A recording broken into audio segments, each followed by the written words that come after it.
BMS academy में आपका स्वागत है।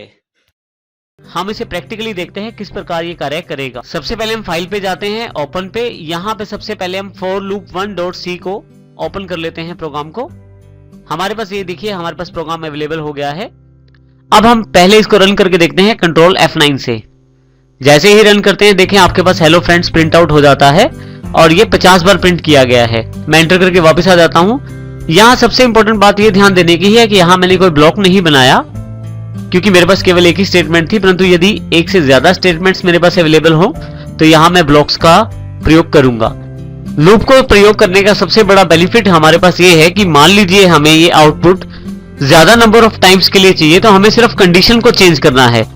देखिए यहाँ पे यदि मुझे ये स्टेटमेंट 150 बार चाहिए तो सिर्फ एक आगे लगाना है यहाँ पे, और अब की बार ये स्टेटमेंट मेरे पास 150 बार एग्जीक्यूट होगी।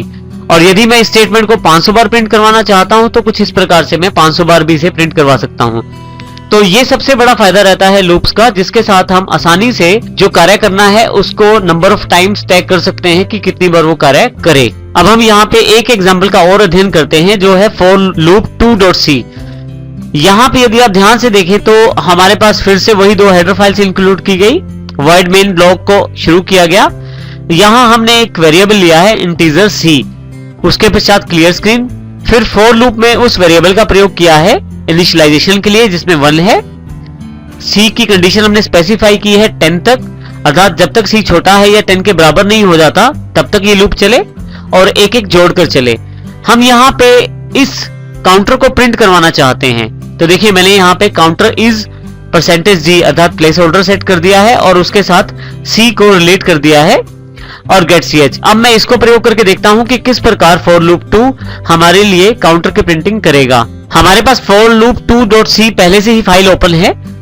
यदि आप देखें तो बिल्कुल सेम कोडिंग है। यहाँ पे देखिए मेरे पास यहाँ पे ये सेक्शन मेरे लिए मेन है जिसमें मैंने जो काउंटर प्रयोग किया है उसको साथ ही प्रिंट भी करवाना चाहता हूं। अब कंट्रोल F9 के साथ इस प्रोग्राम को रन करता हूं मैं। यहाँ पे आप देखिए यहाँ पे काउंटर को प्रिंट किया गया है 1 से लेकर 10 तक। मैं एंटर कर देता हूं।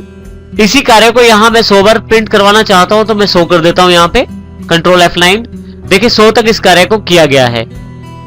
फाइनली इसी कार्य को फिर से 1000 बार करना चाहता हूं तो कंट्रोल F9, तो आप देखेंगे 1000 बार इस कार्य को कर दिया गया है। इसका अर्थ ये हुआ कि आप आसानी से काउंटर के द्वारा अपनी कंडीशंस को चेंज कर सकते हैं। आप अपनी रिक्वायरमेंट के अकॉर्डिंग नंबर ऑफ टाइम्स उस स्टेटमेंट का एग्जीक्यूशन सेट कर सकते हैं। इस प्रकार आप इसका प्रयोग कर सकते हैं। अब हम यहाँ पे एक एग्जांपल for लूप का और लेते हैं for loop 3.c के माध्यम से। देखिए यहाँ पे मैं इस प्रोग्राम के जरिए टेबल्स क्रिएट करना चाहता हूं। आप उस नंबर को दे जिस नंबर का आप टेबल क्रिएट करना चाहते हैं, ये प्रोग्राम उस टेबल को क्रिएट करके आपको प्रिंटिंग दिखाएगा। देखिए यहाँ पे मेरे पास void main में हमने दो वेरिएबल लिए हैं, इंटीजर num और c। दोनों इंटीजर डेटा टाइप के हैं अर्थात न्यूमेरिकली काम करेंगे। क्लियर स्क्रीन किया गया, printf में एक मैसेज दिया गया एंटर योर नंबर। उसके पश्चात यूजर नंबर एंटर करता है। जो भी नंबर यहाँ एंटर किया जाएगा उसी के आधार पे टेबल बनाया जाएगा। देखिए for लूप हमने यहाँ प्रयोग की 1 से लेकर 10 तक और इंक्रीमेंट जो है एक एक करके है इसमें, अर्थात C++ है। यहाँ पे सबसे इंपॉर्टेंट है ये लाइन printf। यदि आप इसके डबल कोट्स की तरफ देखें तो सबसे पहले /n जिसका प्रयोग हम लाइन अगली लाइन में आने के लिए करते हैं, नेक्स्ट लाइन के लिए। सबसे पहले %d जो लगाया गया है वो पहले वेरिएबल को प्रिंट करवाएगा जो हमारे पास num है, जो मैंने दिया है टेबल बनाने के लिए। मान लीजिए मैं 5 का टेबल बनाना चाहता हूं तो यहाँ पे 5 प्रिंट हो जाएगा।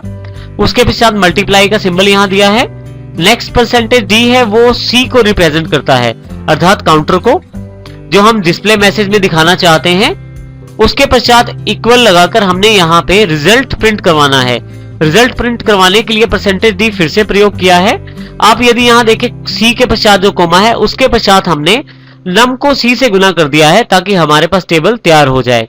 अब मान लीजिए 5 दिया है, काउंटर यदि 1 है तो 5 को 1 से गुना करके आउटपुट 5 आ जाएगा, और यदि काउंटर 2 है तो 5 को 2 से गुना करके आउटपुट 10 आ जाएगा। और ये लूप काउंटर के अनुसार 10 बार चलेगी और हमारे पास टेबल हमारा तैयार करेगी। फाइनली गेट ch, और मैंने मेन फंक्शन को क्लोज कर दिया है।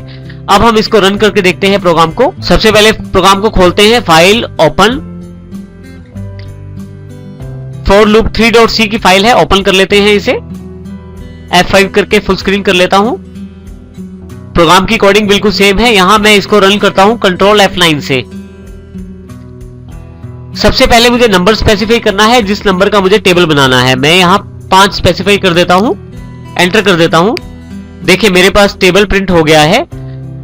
यहां पे जो सबसे पहला कॉलम है वो उस नंबर को रिप्रेजेंट कर रहा है जिसका मुझे टेबल बनाना है।